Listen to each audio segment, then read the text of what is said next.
মানুষকে কুকুরের বাচ্চা, শুয়োরের বাচ্চা, হারামজাদা বললে কি ধরনের গুনাহ হবে?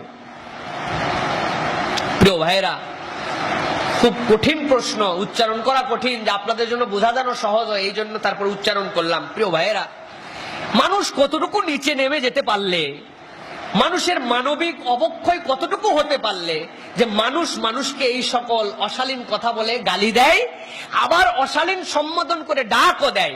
কারণ আমি যতটুকু বুঝি, হারামজাদা আমাদের সমাজের আর কোনো খারাপ শব্দ না। আস্তাগফিরুল্লাহ আল-আযীম। সবাই সবাইকে ডাক দেয় এটা বলে। প্রিয় ভাইয়েরা, খুব সাবধান।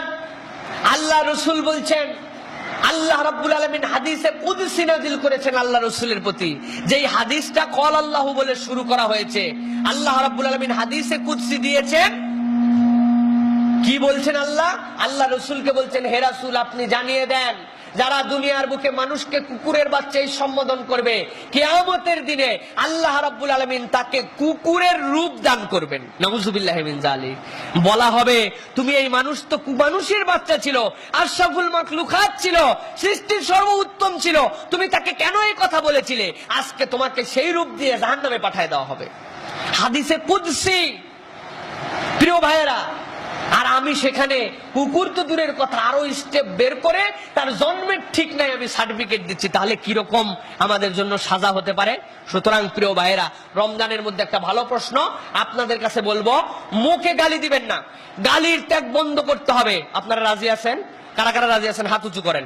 গালি দিয়ে কথা বলবো না, ওয়াদা করেন আল্লাহর কাছে যে ইনশাআল্লাহ গালি দিয়ে কথা বলবো না। হাত নামান, আল্লাহ কবুল করে বলেন আল্লাহুম্মা আমিন। ইয়ার কি করেও হবে না গালি। যেই গালির জন্য হাদিসে কুদসি আসছে, আল্লাহ এরকম দিবেন। এক ফ্রেন্ড আরেক ফ্রেন্ডকে মজা করে গালি দেয়, ফোনে গালি দেয়।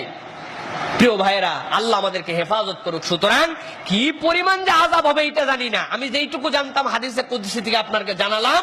আল্লাহ রাব্বুল আলামিন আমাদেরকে হেফাজত করুন, আল্লাহ রাব্বুল আলামিন আমাদেরকে বাঁচার তৌফিক দান করুন। ওয়া আখির দাওয়ানা আলহামদুলিল্লাহি রাব্বিল আলামিন। আসসালামু আলাইকুম ওয়া রাহমাতুল্লাহি ওয়া বারাকাতুহু। যাদের সুন্নাত